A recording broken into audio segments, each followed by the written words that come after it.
Hello students, I am Kritika Patil from Access Institute and today we are going to study a very important topic of the chapter photosynthesis in higher plants, that is C3 cycle, C4 cycle and photorespiration. Before going to study C3 cycle and C4 cycle, we should know what biosynthetic pathway is, alright. We are naming these biosynthetic pathways C3 cycle and C4 cycle because what ATP and NADP had synthesized that we had studied earlier in the previous classes, those ATP and NADPH are used inside the plants for the synthesis of sugar. That means in C3 cycle and C4 cycle, ultimately we are going to study the production of sugar in plants by using this ATP and NADPH molecules. It has been described over here. The process of leading to the synthesis of sugars by using ATP and NADPH.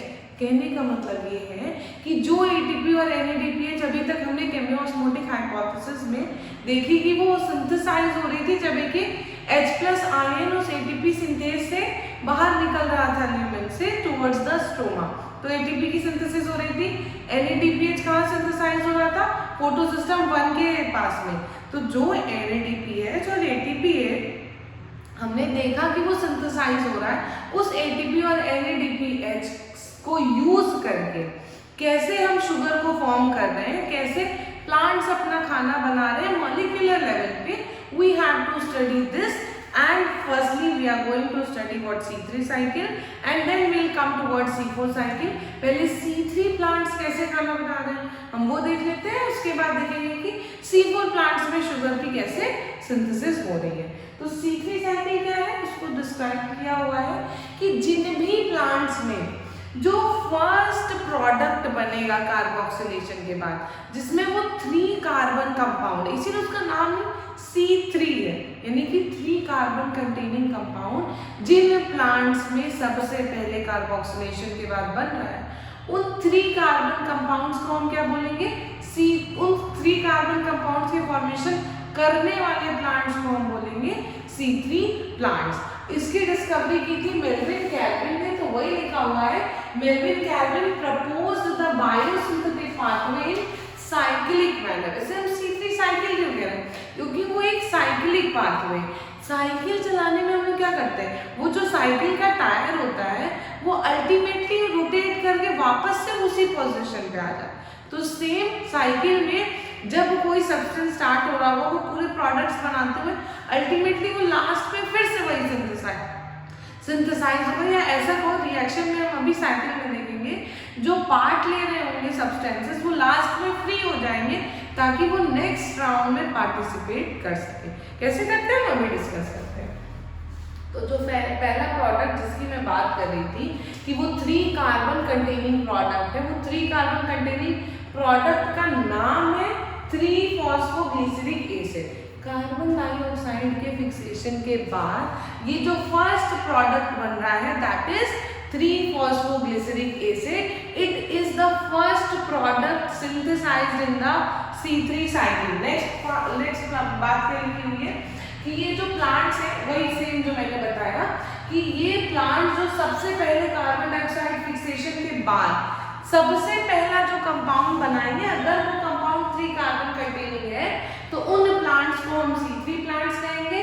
और सुनो, C3 plants में जो first product बन रहा है वो 3 carbon containing compound है। तो साइंटिस्ट ने क्या सोचा कि कार्बन डाइऑक्साइड के फिक्सेशन के बाद अगर जो प्रोडक्ट बन रहा है वो 3 कार्बन कंटेनिंग कंपाउंड है, तो इसका मतलब है कि कार्बोक्सिलेशन से पहले, इससे पहले कार्बन डाइऑक्साइड ऐड हुआ हो, उससे पहले जो जिसमें ऐड हो रहा हो, जो इस CO2 का एक्सेप्टर होगा, वो जरूर कोई 2 कार्बन कंटेनिंग कंपाउंड होगा, जिससे एक CO2 मिल रहा है तो क्या बन रहा है? 3 कार्बन कंटेनिंग कंपाउंड बन रहा है, 3-फॉस्फोग्लिसरिक एसिड बन रहा है। बट असली में क्या हो रहा था? असली में इतना साल इसलिए लग गया इसको खोजने के लिए कि कौन सा कार्बन डाइऑक्साइड का एक्सेप्टर है, क्योंकि कार्बन डाइऑक्साइड का एक्सेप्टर कोई 2 कार्बन कंटेनिंग कंपाउंड नहीं था, बल्कि एक 5 कार्बन कंटेनिंग कंपाउंड था जिसका नाम था रिबिस्को, राइबोलोज बिसफॉस्फेट। ये ribulose bisphosphate was the primary acceptor of carbon dioxide in C3 plants and it is a 5 carbon containing compound. ये 5 carbon containing compound और ये सबसे पहले देखो यहाँ पे लिखा हुआ है primary acceptor of CO2 to form the first product that is C3 plants. तो ये इसने क्या किया, इस रिबिस्को ने सबसे पहले, अच्छा मैं रिबिस्को क्यों बोल रही हूँ, यहाँ पे लिखा तो राइबुलोज बिसफॉस्फेट है क्योंकि वो रिबिस्को जो C और O है, हमने बायोमोलिक्यूल्स वाले चैप्टर में रिबिस्को के बारे में पढ़ा है। ये जो रिबिस्को में राइबुलोज 1,5 बिसफॉस्फेट के बाद कार्बोक्सिलेज और ऑक्सीजनेज वो कार्बन डाइऑक्साइड के साथ भी कंबाइन कर सकता है और ऑक्सीजन के साथ भी कंबाइन कर सकता है, ठीक है। इसीलिए वो C और O रिबिस्को बोलते हैं उसको, क्योंकि वो दोनों एक्टिविटीज शो कर सकता है depending upon the concentration of the carbon dioxide as well as oxygen. अगर ऑक्सीजन ज्यादा तो वो ऑक्सीजन से कंबाइन करेगा, कार्बन डाइऑक्साइड ज्यादा तो कार्बन डाइऑक्साइड से कंबाइन करेगा। तो ये रिबिस्को क्या है, रिबिस्को एक ऐसा 5 कार्बन कंटेनिंग कंपाउंड है जो कि C3 साइकिल में सबसे पहले एक कार्बोक्सिलेशन का प्रोसेस हो रहा है, उसमें कार्बन डाइऑक्साइड ऐड हो रहा है and they are forming a 3 carbon containing compound that is 3-phosphoglyceric acid। अब इसी चीज को हम अगर साइकिल के फॉर्म में देखें तो यहाँ पे आप देखिए ये 3 कार्बन कंटेनिंग कंपाउंड, पहली बात तो ये रिबिस्को क्या था, ये रिबिस्को एक 5 कार्बन कंटेनिंग कंपाउंड है। तो जो भी एक 5 कार्बन कंटेनिंग कंपाउंड है उसमें एक कार्बन डाइऑक्साइड ऐड हुआ, तो जब एक कार्बन डाइऑक्साइड ऐड हो रहा है 5 कार्बन, ये एक कार्बन यहाँ से 6 कार्बन हो गए और उसके बाद मैंने क्या बोला ये 3-phosphoglyceric एसिड क्या है, वो 3 कार्बन कंपाउंड है। तो इसका मतलब कि 3 कार्बन कंटेनिंग कंपाउंड के 2 मॉलिक्यूल्स बनेंगे, इसमें कोई प्रॉब्लम, कोई भी 5 कार्बन कंटेनिंग कंपाउंड एक और CO2 मिल रहा है तो 6 कार्बन तो हो गए ना, तो 3 कार्बन के 2 मॉलिक्यूल्स बन रहे हैं। ये बात एकदम क्लियर होनी चाहिए कि कार्बन डाइऑक्साइड जब रिबिस्को से राइबुलोज 1,5 बिसफॉस्फेट से मिलता है तो वहां पे जो पहला प्रोडक्ट बना दैट इज 3-phosphoglyceric एसिड, वो पहला प्रोडक्ट 3 कार्बन है और ये दोनों मिलकर के 6 कार्बन हो गए थे, तो 3 कार्बन के 2 मॉलिक्यूल्स बन गए। अब उन 2 मॉलिक्यूल्स का रिडक्शन होगा, रिडक्शन में ATP और NADPH यूज हो रहे हैं। हर एक मॉलिक्यूल के रिडक्शन में एक ATP और एक NADPH यूज हो रहे हैं। तो बोलो यहाँ पे 2 मॉलिक्यूल्स हैं तो एक एक करके इस रिडक्शन वाले स्टेप में, सेकेंड स्टेप में एक मॉलिक्यूल के लिए अगर एक ATP और एक NADPH तो 2 मॉलिक्यूल्स के लिए 2 ATP 2 NADPH, तो सेकेंड वाले स्टेप में 2 ATP और 2 NADPH यूज हो रहा है। उसको रिडक्शन के बाद क्या बन रहा है, यहाँ पे ट्राइओस फॉस्फेट बन रहा है। यही ट्राइओस फॉस्फेट आगे चल के शुगर और स्टार्च की सिंथेसिस कर रहा है और वापस से ये जो राइबुलोज 1,5 बिसफॉस्फेट है इस एंजाइम को हम लीव कर देंगे। आपने एक बात पढ़ी होगी उसमें एंजाइम सबस्ट्रेट पाथवे में बायोमोलिक्यूल्स में अगर ये कोई सबस्ट्रेट है और इस तरह से कोई और दूसरा एंजाइम यहाँ पे आके बाइंड करता है, ये कोई सबस्ट्रेट है और कोई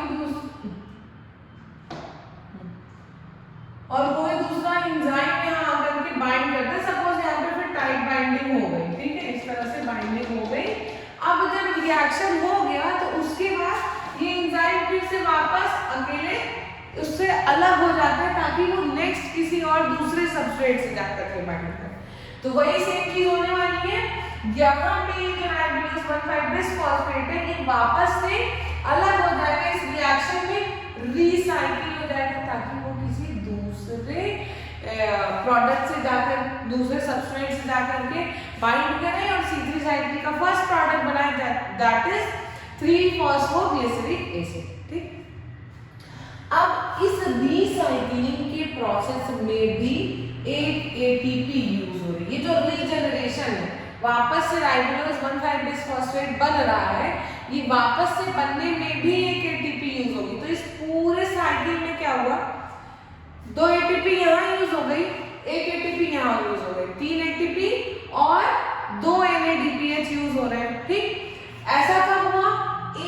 CO2 को फिक्स करने में, एक कार्बन के मॉलिक्यूल को फिक्स करने में हमने 3 ATP और 1 NADPH खर्चा की। तो ग्लूकोज में कितने मॉलिक्यूल्स होते हैं? C6H12O6। इसका मतलब क्या है कि 6 कार्बन चाहिए हमें। तो कार्बन डाइऑक्साइड के 6 कार्बन वाले कंपाउंड फिक्स होते हैं, यानी कि ये C6H12O6 में 6 कार्बन चाहिए ना। तो यही साइकिल एक ग्लूकोज के मॉलिक्यूल को बनाने के लिए ये साइकिल 6 बार चलेगी। 6 times the cycle will run to fix one molecule of glucose and what we will need then कितनी ATP खर्च हो जाएगी? अगर एक में 3 तो 6 बार में 6 3 18। अगर एक साइकिल में 2 NADPH यूज हो रहे थे तो 6 2 12, यानी कि 12 NADPH और 18 ATP लग रहे हैं एक मॉलिक्यूल ऑफ ग्लूकोज को बनाने में। इसी बात को हम अगर टेक्स्ट फॉर्म में समझना चाहिए तो ये सेकेंड स्टेप देखिए क्या क्या स्टेजेस है केल्विन साइकिल के। उन्हीं स्टेजेस को एनसीईआरटी में थ्योरेटिकल फॉर्म में भी लिखा गया है। उस चीज को समझना बहुत जरूरी है क्योंकि क्वेश्चंस बहुत आते हैं C3 और C4 साइकिल से। तो कार्बोक्सिलेशन सबसे पहले क्या हो गया? फिक्सेशन ऑफ कार्बन डाइऑक्साइड हो गया।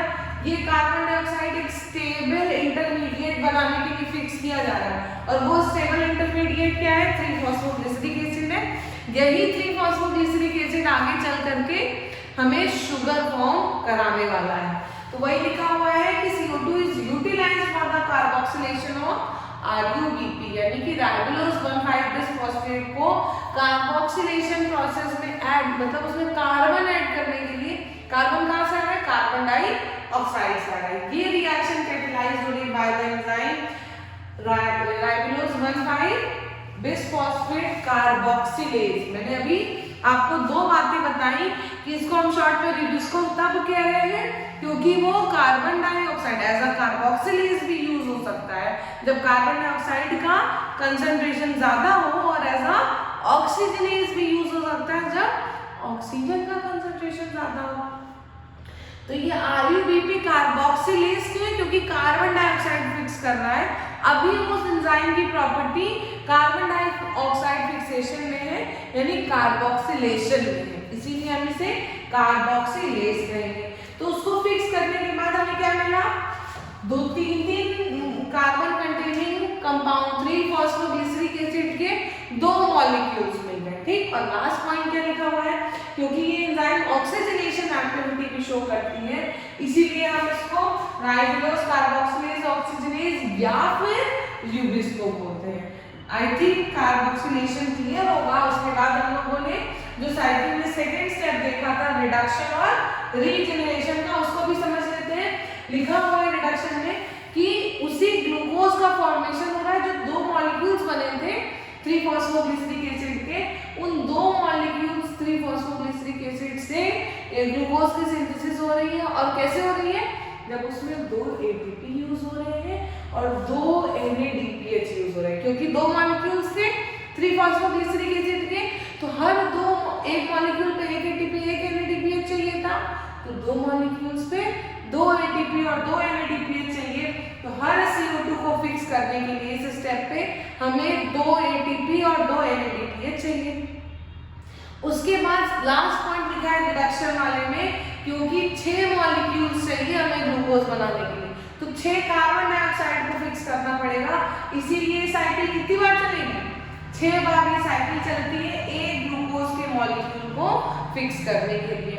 रीजनरेशन में क्या होगा? वही CO2 एक्सेप्टर, यानी कि राइबोलोज 1,5 बिस्फॉस्फेट कार्बोक्सिलेज ये वापस से रीजनरेट हो जाता है by the utilization of 1 molecule of ATP। यही चीज हमने साइकिल में अभी जस्ट देखी। उसके बाद इससे हमें क्या पता चलता है हम वो भी समझ लेते हैं। लिखा हुआ है क्योंकि हर CO2 का मॉलिक्यूल केल्विन साइकिल में इंटर करने से 3 मॉलिक्यूल्स ऑफ ATP को यूज करना है और 2 NADPH को यूज करना है, तो एक ग्लूकोज के मॉलिक्यूल को 6 टर्न्स चाहिए और एक CO2 फिक्स हो रहा है तो 3 ATP और 2 NADPH यूज हो रहे हैं। तो उसी लिए एक ग्लूकोज के मॉलिक्यूल को बनाने के लिए 6 3 18 ATP यूज हो रही है और 12 NADPH यूज हो रहा है, मतलब यूज 6 कार्बन डाइऑक्साइड हुआ, 18 ATP हुआ और 12 NADPH हुआ, और मिला क्या हमें 6 कार्बन डाइऑक्साइड को फिक्स करके हमें 1 मॉलिक्यूल ऑफ ग्लूकोज मिला। ATP ब्रेक हो रही थी ADP में, NADPH ब्रेक हो रहा था NADP प्लस में। तो ये हमारे रिएक्शन के इन प्रोडक्ट्स, ये हमने रिएक्शन में यूटिलाइज किया और आउट में क्या है, ये हमें मिला, रिएक्शन के बाद हमें मिला। तो अल्टीमेटली हमें मेन मकसद तो ये हमारा ग्लूकोज का मॉलिक्यूल सिंथेसाइज करना था ना, तो हमने 6 कार्बन डाइऑक्साइड को यूज करते हुए, उसको फिक्स करते हुए एक ग्लूकोज का मॉलिक्यूल सिंथेसाइज कर लिया। This was all about C3 cycle and now we are going to study about C4 cycle। फिर वही सेम कॉन्सेप्ट यूज करना है कि जैसे C3 साइकिल में C3 प्लांट्स, हम उन प्लांट्स को बोल रहे थे जिनमें कार्बन डाइऑक्साइड फिक्स करने के बाद जो पहला प्रोडक्ट बना वो 3 कार्बन कंटेनिंग कंपाउंड था। वैसे ही C4 साइकिल में हम C4 प्लांट किसको बोलेंगे, इसका मतलब ये वो प्लांट्स हैं जिनमें कार्बन डाइऑक्साइड फिक्स करने के बाद जो पहला प्रोडक्ट बनेगा वो 4 कार्बन कंटेनिंग कंपाउंड होगा। वही कॉन्सेप्ट फिर से अप्लाई करना है, लेकिन एक अंतर है, C3 प्लांट्स और C4 प्लांट्स की एनाटॉमी में अंतर है। और एनाटॉमी में क्या अंतर है, these C4 plants are better resistant plants than the C3 plant. ऐसा क्यों होता है, ये हमको स्ट्रक्चरली देखना पड़ेगा, बट उससे पहले हम कुछ जनरल पॉइंट्स पढ़ लेते हैं C4 साइकिल के बारे में। तो क्या लिखा हुआ है कि प्लांट्स जो है C4 प्लांट्स है, they are adapted to dry tropical regions, यानी कि ये प्लांट्स जो है वो ड्राई ट्रॉपिकल रीजन, मतलब ऐसा जहाँ पे बारिश नहीं हुई, थोड़ा रेगिस्तान वाला एरिया, वहां पे भी ये प्लांट ग्रो कर सकते हैं। But C3 plants high temperature में सर्वाइव नहीं कर सकते थे। ये क्यों हाई टेम्परेचर में सर्वाइव कर लेते हैं, ये अभी आप इनकी जब एनाटॉमिकल स्टडी करेंगे तो आपको तुरंत पता चल जाएगा, जो हम नेक्स्ट स्लाइड में करने वाले हैं। तो इसके बाद नेक्स्ट पॉइंट क्या लिखा, क्योंकि C4 प्लांट्स में first product 4 carbon containing product है जिसका नाम ऑक्सैलोएसिटिक एसिड है, तो ये इसीलिए हम इसको C4 प्लांट्स कह रहे हैं। बट इस C4 प्लांट का मतलब ये नहीं कि इसमें C3 साइकिल है। जब पहला कार्बन डाइऑक्साइड फिक्स हो जाएगा, 4 कार्बन कंटेनिंग कंपाउंड बन जाएगा, तो उसके बाद ये ऑक्सैलोएसिटिक एसिड भी C3 साइकिल में एंटर करेगा, यानी कि इन C4 प्लांट्स में C3 साइकिल भी चल रही है और C4 साइकिल भी चल रही है for the formation of glucose molecules. और लास्ट पॉइंट लिखा हुआ है कि they have a special type of leaf anatomy which helps them to tolerate high temperature and show response to high light intensity and they lack a process known as photorespiration।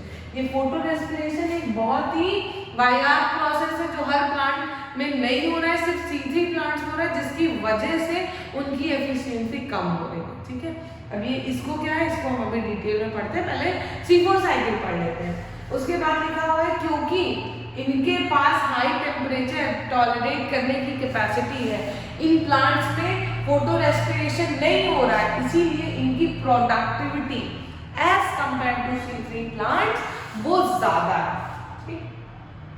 तो हम बात करते हैं पहले लीफ एनाटॉमी के बारे में, उसके बाद C4 साइकिल पे पढ़ते हैं।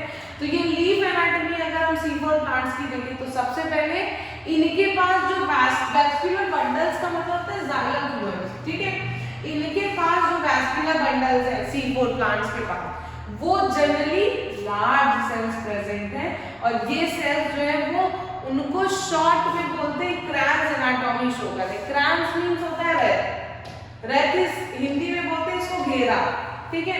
तो आप यहाँ पे स्ट्रक्चर देख लीजिए, तो ये स्ट्रक्चर में ये देखो ना सर्कुलर ऐसा गोल सा स्ट्रक्चर दिख रहा है, ये C4 प्लांट है, और जहाँ पे स्पेसेस है ये C3 प्लांट है।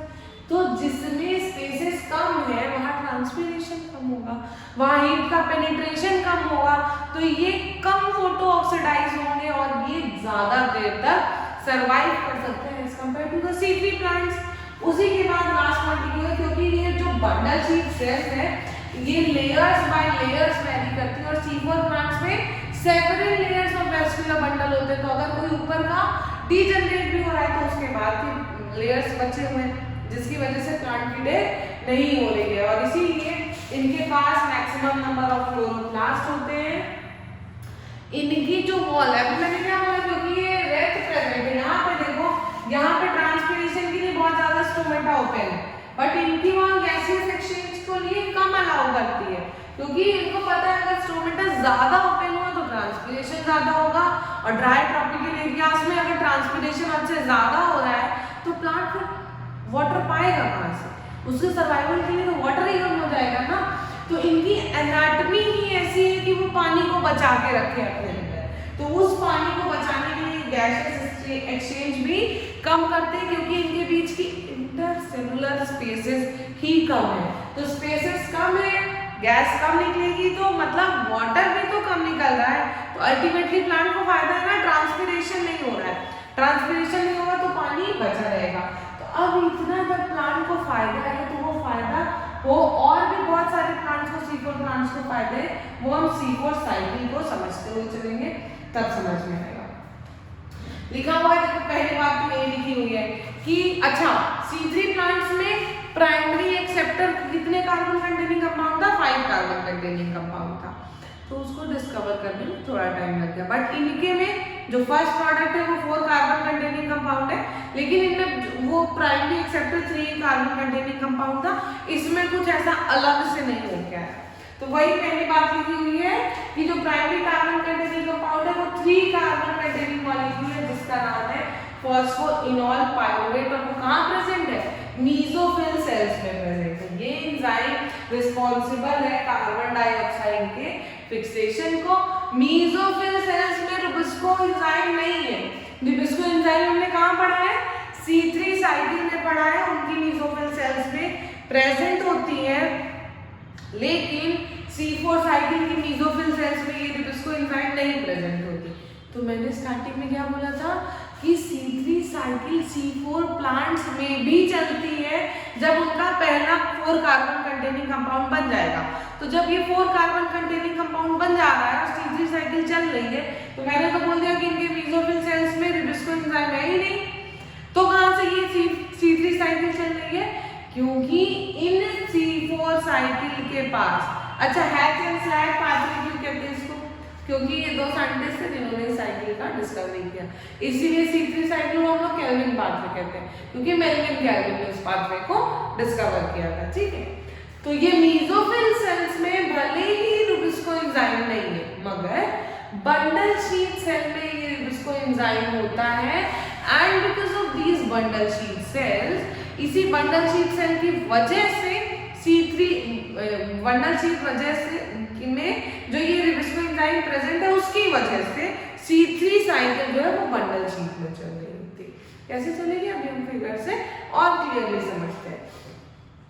C4 साइकिल में पहला प्रोडक्ट ऑक्सैलो एसिटिक एसिड है, और यही ऑक्सैलो एसिटिक एसिड जो कि इस मीसोफिल सेल्स में बन रहा है, ये आगे चल के क्या बना रहा है, मैलिक एसिड बना रहा है और एस्पार्टिक एसिड बना रहा है।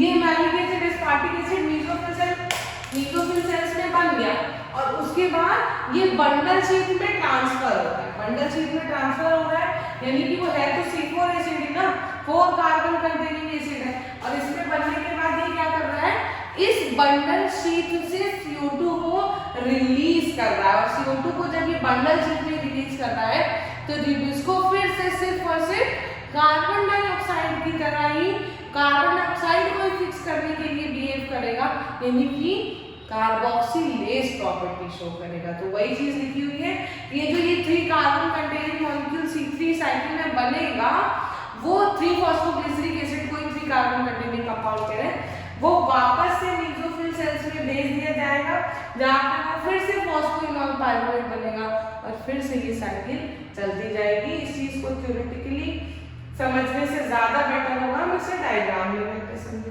देखो क्या होता है, ये सेल्स की एनाटॉमी है, जिसमें ऊपर वाला मीसोफिल सेल है, ये बंडल शीट सेल है। ठीक, मीसोफिल सेल में रुबिस्को एंजाइम नहीं है, फॉस्फोइनोल पाइरुवेट, ये फॉस्फोइनोल पाइरुवेट कार्बोनिक एसिड के साथ मिल रहा है, जहां से उसे क्या मिल जा रहा है, CO2 मिल जा रहा है, तो इसने CO2 को ये फिक्स कर दिया, तो C4 एसिड बना। ये C4 एसिड क्या है? ऑक्सैलो एसिटिक एसिड है। यही oxaloacetic acid aspartic acid या फिर मैलिक एसिड में कन्वर्ट होता है in certain plants and it is transferred to the bundle sheath cell. ये ट्रांसपोर्ट लिखा हुआ है, ये यहाँ बंडल शीट सेल में ये C4 एसिड आ जाता है, ठीक। ये ट्रांसपोर्टेशन के बाद यहाँ से एक CO2 निकल रहा है, तो जब CO2 निकल रहा है तो इसका मतलब क्या हो रहा है? डीकार्बोक्सिलेशन हो रहा है। तो जब इस 4 कार्बन कंटेनिंग कंपाउंड से एक कार्बन कंटेनिंग कंपाउंड निकल गया, तो क्या बचा? 3 कार्बन कंटेनिंग कंपाउंड बचा, यानी कि ये C3 एसिड बचा। C3 एसिड मतलब 3 फॉस्फोग्लिसरिक एसिड बचा, यानी कि अब ये 3 फॉस्फोग्लिसरिक एसिड C3 साइकिल में एंटर कर चुका है, क्योंकि इसमें र्यूबिस्को यहाँ पे ribulose one five bisphosphate carboxylase oxygenase enzyme present है, जिसमें वो कार्बन डाइऑक्साइड की प्रेजेंस यहाँ ज्यादा है ना, तो वो ऑक्सीजनेज की तरह नहीं, सिर्फ कार्बोक्सिलेज की तरह ही फंक्शन करेगा। तो वो कार्बोक्सिलेज की तरह फंक्शन किया और वहां पे पूरी C3 साइकिल चली, वापस से ये रीजनरेट हो गई। यहाँ पे ये C3 साइकिल चली, यानी कि इसके बाद 3 फॉस्फोग्लिसरिक एसिड के बाद अब ग्लूकोज आपका बन गया, ठीक। दो ATP और 2 NADPH यूज करके फिर से ये रीजनरेट हो गया, वापस से ये C3 एसिड को बाहर भेज दिया गया और जो फॉस्फोइनॉल पाइरुवेट था वो फॉस्फोइनॉल पाइरुवेट भी रीजनरेट हो गया और इसमें तो कोई ATP भी नहीं यूज हो रही है।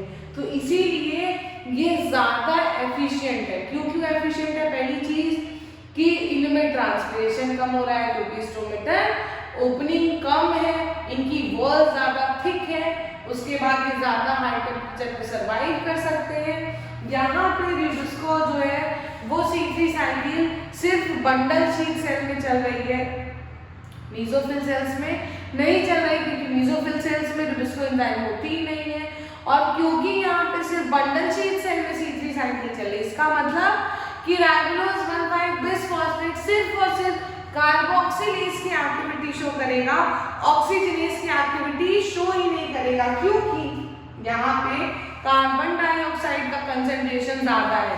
जो oxaloacetic acid mesophyll cell से बनके बंडल शीट में आया, वहां से CO2 निकला और ये CO2 का कंसंट्रेशन इस बंडल शीट में ज्यादा होने की वजह से राइबोलोज 1,5-बिसफॉस्फेट सिर्फ और सिर्फ कार्बोक्सिलेज की तरह ही फंक्शन करेगा। उसके बाद बाकी के एंजाइम्स रीजनरेट हो रहे हैं, फॉस्फोइनॉल पाइरुवेट रीजनरेट होकर के फिर से इसी रिएक्शन में पार्टिसिपेट करेगा और इसके रिएक्शन में पार्टिसिपेशन की वजह से ये साइकिल वापस से चलती जाएगी, क्योंकि वो एंजाइम फ्री हो गया। अब वो दूसरे कार्बन डाइऑक्साइड से मैच करेगा और फिर से ये आगे पाथ में चलता जाएगा। This was all about C4 cycle. और अब हम इस C4 साइकिल से क्या सीखे वो फटाफट पढ़ लेते हैं। पहली चीज लिखू ये कि जो कार्बन डाइऑक्साइड बंडल शीट में इंटर किया, रिलीज हुआ, वो C3 साइकिल में इंटर करेगा, यही मैंने बताया। उसके बाद क्या लिखा है? क्योंकि ये बंडल शीट सेल्स में र्यूबिस्को एंजाइम है और पेप्टेज एंजाइम नहीं है। पेप्टेज क्या है? फॉस्फोइनॉल पाइरुवेट कार्बोक्सिलेज एंजाइम, ये एंजाइम सॉरी कार्बोक्सिलेज र्यूबिस्को में, ये फॉस्फोइनॉल पाइरुवेट एज है, pyruvate base enzyme that is responsible for the fixation of PEP। And next बात लिखी हुई कि जो कैल्विन साइकिल है, यानी कि C3 साइकिल है, उससे ही तो शुगर बन रहा है। तो ये C3 साइकिल क्या हो गई? This is a common pathway between C3 and C4 plants. और ये कैल्विन पाथवे जो है वो सारे मीसोफिल सेल्स में हो रहे हैं इन C3 plants, but in C4 plants ये कहाँ हो रही है? बंडल शीट सेल में, क्योंकि मीसोफिल सेल्स जो कि C4 प्लांट्स थे उनके पास तो ये राइबोलोज 1,5-बिसफॉस्फेट है ही नहीं। तो जब है ही नहीं तो उसमें C3 साइकिल कहाँ से चलेगी? उनमें C3 साइकिल बंडल शीट में चल रही है। ये क्वेश्चन बहुत बार आया है और इस बात को याद रखना है कि C4 प्लांट्स के बंडल शीट में C3 साइकिल चलती है, मीसोफिल सेल्स में नहीं। मीसोफिल सेल्स में सिर्फ C3 प्लांट्स में चलती है। एक प्रोसेस हमने स्टार्टिंग में ही बात किया, फोटो रेस्पिरेशन, और मैंने बोला कि ये फोटो रेस्पिरेशन एक बहुत ही ऐसा खड़ूसा प्रोसेस है, सड़ा हुआ प्रोसेस है जो कि C3 प्लांट्स में हो रहा है, C4 प्लांट्स में नहीं हो रहा है। तो ये क्या है जो C4 प्लांट्स में नहीं हो रहा है, जो उसको और एफिशिएंट बना रहा है, C3 प्लांट्स को और ज्यादा बकवास का प्लांट बना रहा है जो जल्दी सड़ जाते हैं, like tomato and bell pepper, these are C3 plants. तो उनमें ये प्रोसेस हो रहा है जिसकी वजह से वो जल्दी खराब हो जाते हैं। और C4 प्लांट ज्यादा टॉलरेट कर ज्यादा हीट रेजिस्टेंट प्लांट्स हैं, तो उनमें ये प्रोसेस नहीं हो रहा है। तो ये क्या प्रोसेस है हम उसे समझ लेते हैं। लिखा हुआ है कि C3 प्लांट्स में जहाँ पे राइबोलोज 1,5 बिसफॉस्फेट कार्बन डाइऑक्साइड से कंबाइन करने के बजाय ऑक्सीजन से कंबाइन करके ग्लूकोज की सिंथेसिस ना करते हुए दो ऐसे मॉलिक्यूल्स की सिंथेसिस कर ले जिसका प्लांट को कोई काम नहीं है, फॉस्फोग्लिसरेट और फॉस्फोग्लाइकोलेट। ये एक 3 कार्बन कंटेनिंग कंपाउंड है और ये एक 2 कार्बन कंटेनिंग कंपाउंड है, यानी कि ना ही एटीपी बनी, ना ही NADPH बना और ना ही ग्लूकोज, शुगर, स्टार्च कुछ नहीं बन रहा है। तो ये प्रोसेस वेस्टफुल हुआ ना। अल्टीमेटली C3 साइकिल क्यों चल रही है कि खाना बने, C4 साइकिल क्यों चल रही है कि खाना बने, खाना बनेगा तभी तो खाएंगे प्लांट्स भी, और इसमें क्या हो रहा है, खाना बना ही नहीं, एनर्जी बनी ही नहीं, वेस्टफुल प्रोसेस चल रहा है। तो इस प्रोसेस के चलने की वजह से प्लांट को कोई फायदा नहीं हुआ, और ये फायदा नहीं हुआ तो C3 प्लांट्स में एक फालतू का प्रोसेस चल रहा है, क्योंकि वो ऑक्सीजन से कंबाइन कर गया, और करना किससे था कंबाइन, कार्बन डाइऑक्साइड से।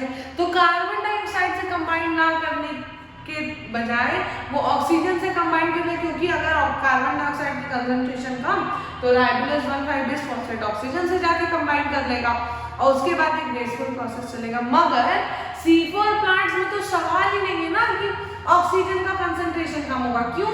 क्योंकि बंडल शीट सेल में ऑक्सैलोएसिटिक एसिड से खुद ही CO2 निकल रहा है। ये देखो ना यहाँ पे, ये यहाँ पे खुद ही बंडल शीट सेल में CO2 निकल रहा है। तो जब ये CO2 निकल रहा है तो concentration of carbon dioxide bundle sheath में ज्यादा, और बंडल शीट में क्या प्रेजेंट है, राइबोलोज 1,5 बिसफॉस्फेट प्रेजेंट है। तो इसके प्रेजेंट होने की वजह से बंडल शीट में इसके प्रेजेंट होने की वजह से ये यहाँ पे कार्बन डाइऑक्साइड से ही फिक्स करेगा। यही बात लिखी हुई है यहाँ पे कि this process does not occur in C4 plant because if CO2 concentration increases it occurs inside the bundle sheath cells, not in the mesophyll cells। तो बंडल शीट सेल में तो खुद ही CO2 रिलीज हो रहा है ना, तो कहाँ से फिक्स नहीं करेगा वो CO2 को, वो CO2 को ही फिक्स करेगा, यानी कि सिर्फ और सिर्फ राइबोलोज 1,5 बिसफॉस्फेट कार्बोक्सिलेज की जैसी एक्टिविटी करेगा, ऑक्सीजनेज की जैसी एक्टिविटी नहीं करेगा। This ensures that the Ribosco to function as carboxylase and not as oxygenase। This was all about today's class. Thank you for listening.